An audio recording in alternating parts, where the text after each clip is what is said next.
What's up, guys? I'm Kiri, and today we're going to be playing the Stanley Parable. I have no idea what this game is. It was on sale on Steam. I have not touched it before. It looked interesting though. It kept talking about something about like you have no idea why things are the way they are in the game. You start out as a dude in an office and you have to find out, I guess, why the rest of the office went missing. No idea what's going on. Nobody could answer any questions. All of the reviews were crazy, like, I don't know. They didn't make any sense. So, we're just gonna dive right in. We're gonna see what happens. And be surprised, I suppose. The end is never the end, is never the end. This is the story of a man named Stanley. Oh, we get a story. Stanley worked for a company in a big building where he was employee number 427. Employee number 427's job was simple. He sat at his desk in room 427 and he pushed buttons on a keyboard. Oh. Orders came to him through a monitor on his desk, That's lame. telling him what buttons to push, how long to push them, and in what order. This is what employee 427 did every day of every month of every year. And although others might have considered it soul-rending, Stanley relished every moment that the orders came in, as though he had been made exactly for this job. And Stanley was happy. Stanley may be the only one. And then one day, something very peculiar happened. Something that would forever change Stanley. Something he would never quite forget. Bum, bum, bum. He had been at his desk for nearly an hour when he realized that not one single order had arrived on the monitor for him to follow. No one had showed up to give him instructions, call a meeting, or even say hi. Ouch. Never in all his years at the company had this happened. Oh, at least Stanley gets his own Complete office. Isolation. Something was very clearly wrong. Shocked, frozen solid, Stanley found himself unable to move for the longest time. But as he came to his wits and regained his senses, he got up from his desk and stepped out of his office. Oh. Stanley just can't even, I guess. Just sat there for like days. Can I click on stuff? Can I? Oh. But Stanley simply couldn't handle the pressure. What if he had to make a decision? What if a crucial outcome fell under his responsibility? He had never been trained for that. No. This couldn't go any way except badly. Uh-oh. The thing to do now, Stanley thought to himself, is to wait. Uh-oh. Nothing will hurt me. Nothing will break me. In here I can be happy forever. I will be happy. Stanley waited. Hours passed, then days. Had years gone by? He no longer had the ability to tell. But the one thing he knew for sure, beyond any doubt, was that if he waited long enough, the answers would come. Eventually, someday, they would arrive. Soon, very soon now, this will end. He will be spoken to. He will be told what to do. Guys. Now it's just a little bit closer. Now it's even closer. Guys, I made a mistake. Here it comes. Oh! Okay. Answers, I guess, now? Do I get answers? Hello? Hello, neighbor? No? Neighbor? No? All of his co-workers were gone. What could it mean? Stanley decided to go to the meeting room. Perhaps he had simply missed a memo. Alright, I guess that's a hint. Like, skedaddle your touche to the meeting room. Is this the meeting room? It's like a big office-y area. Can't get in there. Can't get in any of the things. Nope. Nope. Nope. Meeting room? Nope. When Stanley came to a set of two open doors, he entered the door on his left. Well, what if I don't? Like, what happens if I go through that one? Ooh, decisions! Oh god! Oh, okay, let's follow the storyline. Ah! Stanley has made a horrible mistake with his life. He will now be eaten. Oh. Yet there was not a single person here either. Feeling a wave of disbelief, Stanley decided to go up to his boss's office, hoping he might find an answer there. let it pull up inside you. Take it out passive-aggressively on other coworkers. I didn't see. Resent something, using slides to assure employees that everything is okay. Make sure your slides has a slick blue graphic in the header and throws. This is terrible because our slides at work have that. Every woman is unique. You most of all. Aww. I know. Number of slides on this slide. Slides, charts, charts, and slides. I like it. They're all technically slides. That's wrong. Anyway, rate it which charts on the same slide depict the same information. This is kind of hilarious. What is hot? Profits, profits, profits, profits. That one's... Aha! Oh, that's funny. Profits, and then profits. Aha, I caught that. I caught that game, people. I caught it.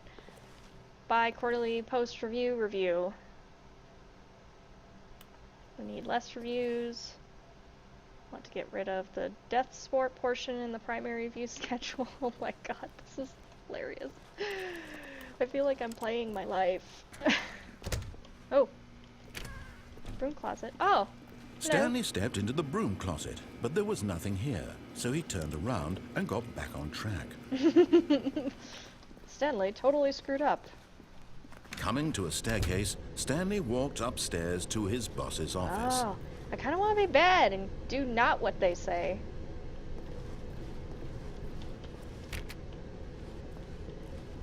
Or do not what they say. Oh. It's dark and creepy. Dark and creepy.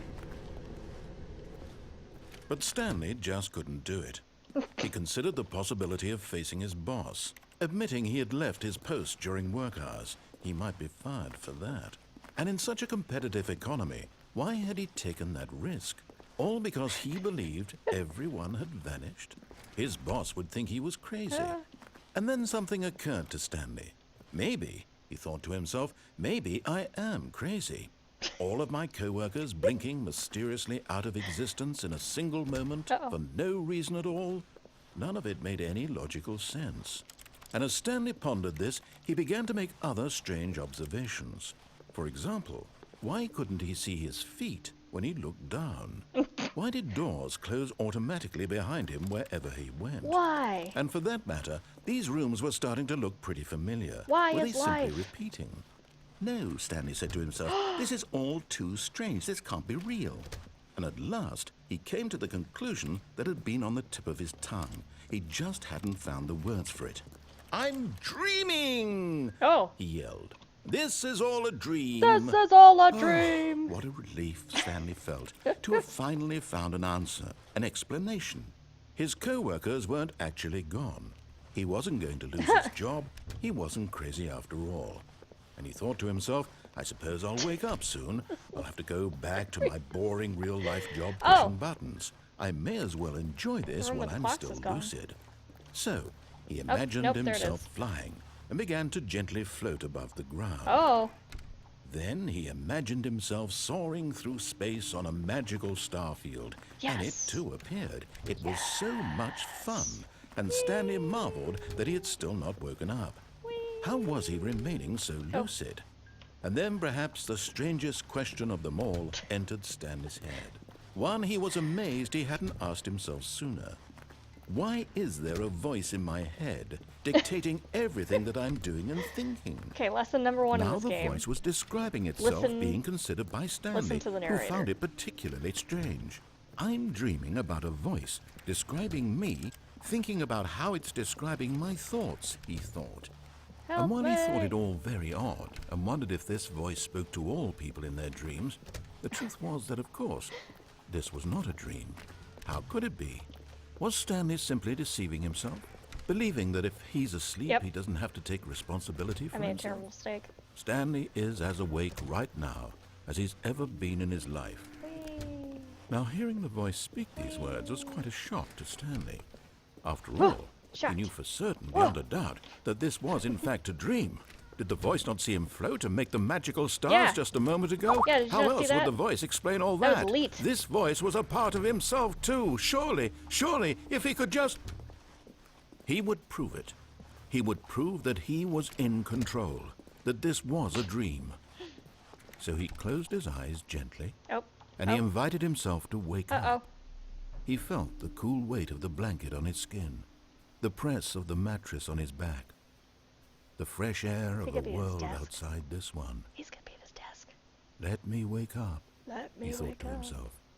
I'm through with this dream. I wish it to be over. Let me go back to my job. Let me continue pushing the buttons. Please, it's all I want. I wish to push buttons. I want my apartment, and my wife, and my job. All I want is my life exactly the way it's always been. My life is normal. Mistakes have been made. I am normal. Everything will be fine. I am okay. I am okay. Nope. Nope. Not okay. Stanley began screaming. Please, someone wake me up. My name is Stanley. I have a boss. I have an office. I am real. Please, just someone tell me I am real. I must be real. I must be. Can anyone hear my voice? Oh. Who am I? Oh, Who God. am I? Ah! And everything went black. Oh. Oh, we're in the blackness again. Ruh-roh. This is the story of a woman named Mariella. Uh-oh. Mariella woke up on a day like any other. She arose, got dressed, gathered her belongings, and walked to her place of work. But on this particular day, her walk was interrupted by the body of a man who had stumbled through town talking and screaming to himself, and then collapsed dead on the sidewalk. Oh. And although she would soon turn to go call for an ambulance, for just a few brief moments, she considered the strange man. He was obviously crazy. This much she knew. Lesson number Everyone one. knows what crazy people look like. Listen to the narrator. And in that Don't go moment, downstairs. she Go to thought see your to boss. herself how lucky she was to be normal. I am sane. I am in control of my mind. I know what is real and what isn't. It was comforting to think this, Mind and in a certain blown. way, seeing this man made her feel better. But then she remembered the meeting she had scheduled for that day. The very important people whose impressions of It's her fine. would Just affect leave her him on the career, floor. and by extension, I have the meetings. rest of her life. She had no time for this, so it was only a moment that she stood there, staring down at the body. And then she turned and ran. Oh. She out. Well? Is that game over? Do I have to restart again? Oh, I do have to restart again. Oh, look at that! Look at that, I screwed it up! Okay. Lesson number one. Oh, But Stanley simply couldn't handle the pressure. dang it. What if he had to... We're not gonna go through that again. Let's begin from the beginning. There we go. All of his co-workers were gone. What could it mean? Stanley decided to go to the meeting room. Perhaps he had simply missed a memo. Yep. We're gonna go left. When Stanley came to a set of 2 open doors, he entered the door on his left. Yep, okay.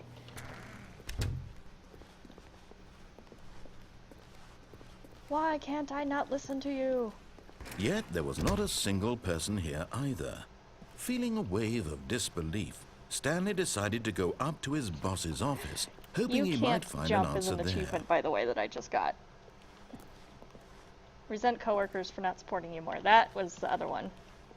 Okay. Oh no, no, not again. I won't be part of this. I'm not going to encourage you. I'm not going to say anything at all. I'm just going to be patient and wait for you to finish whatever it is you enjoy doing so much in this room. Please take your time. Wow! I just got told by the narrator. Coming to a staircase, Stanley walked upstairs to his boss's office. Yep. I'm listening. I promise. Nope. Oh, this is swanky. Oh. No, secretary.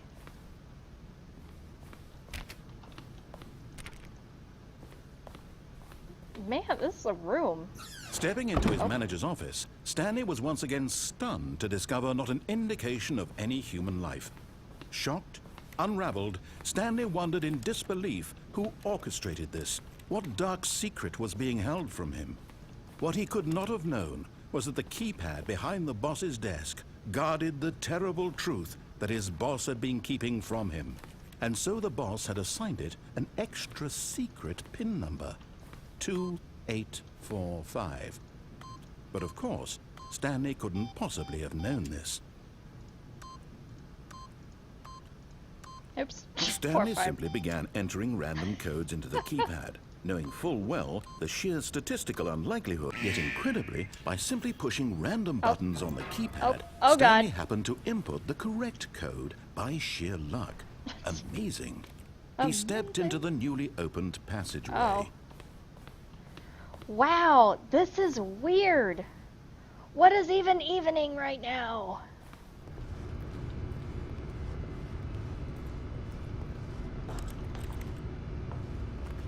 This is creepy. Oh, yeah, step into like the death elevator. That's not ominous. This doesn't look like the movie Devil at all. At all. Nope. Not angry or red or terrifying. I don't know. I don't know. Should I push it? Should Ah! It's not gonna be good. It's not gonna be good. Regrets. All of the regrets are being had. Oh my god. Descending deeper into the building, Stanley realized he felt a bit peculiar. It was a stirring of emotion in his chest, as though he felt more free to think for himself, to question the nature of his job. I'm free. Why did he feel this now, when for years it had never occurred to him? This question would not go unanswered for long. Oh. If something jumps at me, I will scream. Stanley walked straight ahead through the large door that read Mind Control Facility.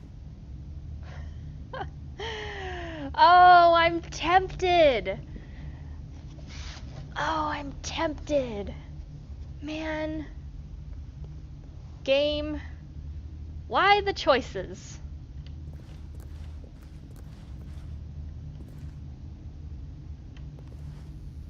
Although this passageway had the word escape written on it, the truth was that at the end of this hall, Stanley would meet his violent death.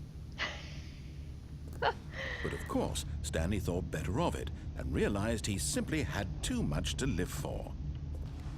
Nope, still on board with death. I love it.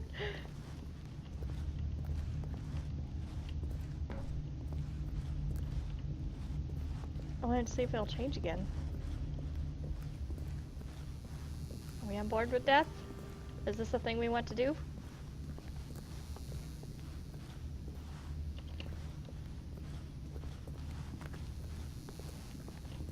The door behind him was not shut. Stanley still had every opportunity to turn around and get back on track.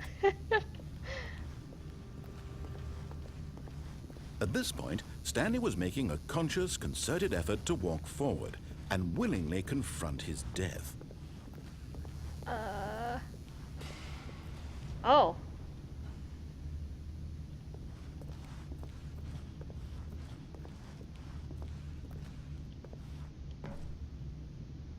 I don't know what's down there. I think we're gonna jump. Ah! I had to. Uh-oh. Uh-oh. No?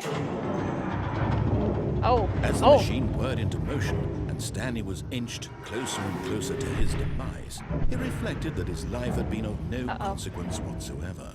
Stanley can't see the bigger picture. He doesn't know the real story, trapped forever in his narrow vision of what this world is. Perhaps his death was of no great loss, like plucking the eyeballs from a blind man.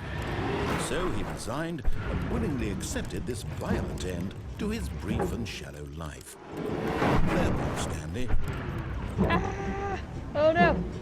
Oh no! Oh! Farewell, Stanley, cried the narrator, as Stanley was led helplessly into the enormous metal jaws. In a single visceral instant, Stanley was obliterated as the machine crushed every bone in his body, killing him instantly. That's terrible. Oh. Nope, I'm safe. Everything's fine. Now we got a different narrator. This is a little terrifying. Yep. This. Oh, that's funny. So what do? Just walk off here, I guess? And yet it would be just a few minutes before Stanley would restart the game, back in his office, as alive as ever. What exactly did the narrator think he was going to accomplish? When every path you can walk has been created for you long in advance, death becomes meaningless, making life the same. Do you see now? Nope. Do you see that Stanley was already dead from the moment he hit start? What? Set of two doors was the very first concrete piece of the Stanley Parable's design. Once this room was created, the rest of the game emerged as an extension of it, an exploration of the contradiction this room posed. This game is so mind-trippy. The pacing of this opening section was important to get right. This corridor has been moved and altered to make sure the player reaches the two doors in a good time. That's interesting. Office layout. The blueprints show the office from the beginning of the game. The path from Stanley's office to the two doors was the first part of the game that was built. Sections have been added and altered throughout development, though the core layout remains almost identical to the first iteration. That is so cool! Nature paintings. These were the nature paintings. The office. Button sounds. A selection of the sounds used through the game when buttons are pressed. Each sound is a mix of a keyboard stroke and a synthesized tone. Huh. Oh, we did. We ended the game. That was it. That was it, guys. So, maybe we'll have to try again and follow directions. Oh. You can click things.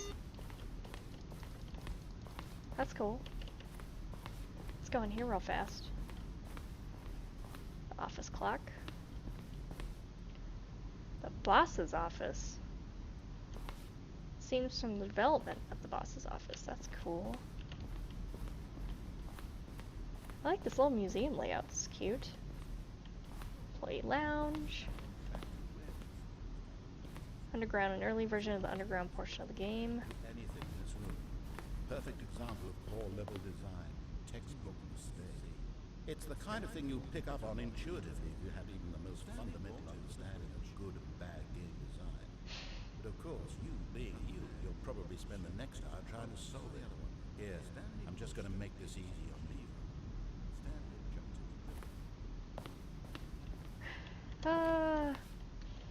Kevin Brighton, the voice of the narrator, recorded dialogue for the entire game roughly 3 separate times over the 2 years of development. These are clips from early takes that were not used in the final game.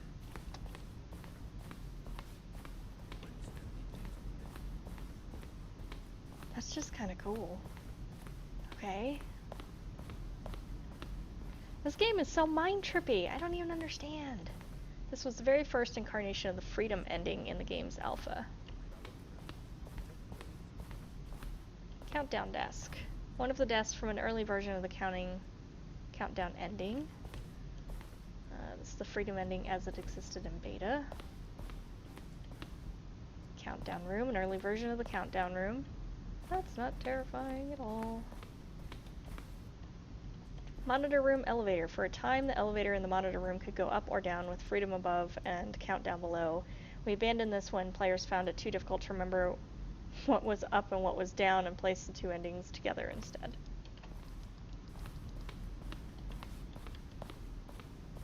We're not going to exit yet. We're not exiting! Game design mock-up. This is the level that William, the level designer, sent Davey, the writer, as an audition piece. Cool. Stanley's office. From left to right, the evolution of Stanley's office over time.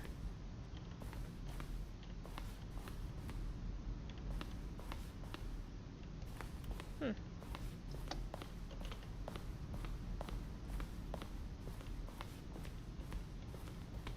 lounge, the office stuff.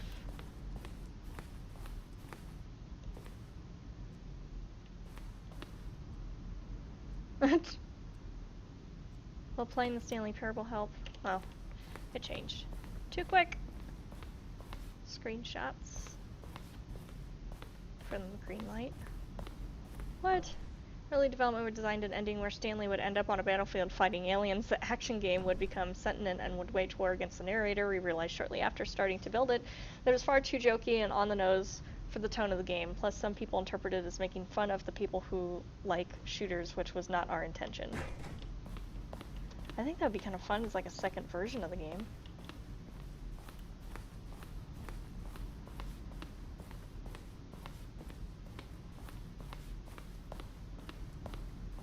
Alright, let's see what the exit does. Oh, look at these two. How they wish to destroy one another. How they wish to control one another. How they both wish to be free. Can you see? Can you see how much they need one another? No, perhaps not. Sometimes these things cannot be seen. But listen to me. Oh. You can still save these two. You can stop the program before they both fail. Uh-oh. Push escape and press quit. There's no other way to beat this game. As long as you move forward, No. you'll be walking someone else's path. Stop now and it'll be your only true choice. Whatever you do, drop me again? choose it. Don't let time choose for you. Don't let time Oh! Oh, he did. That was a squish. Squish. I'm a rebel. I don't listen to narrators. Hello? Hello? Blackness! Blackness. I would assume that if I wait long enough, something will happen, but we're not going to do that. So that's going to be the end of the episode, guys. Thanks for joining me. I'm Kirei, and this has been the Stanley Parable. It's on Steam. It was on sale during the summer sale. It's very interesting. I've heard there's like a ton of different endings, and I'd assume so, since every time you make a choice, you end differently, since now we've made 2 or 3 different choices. So, thanks so much, guys. Bye!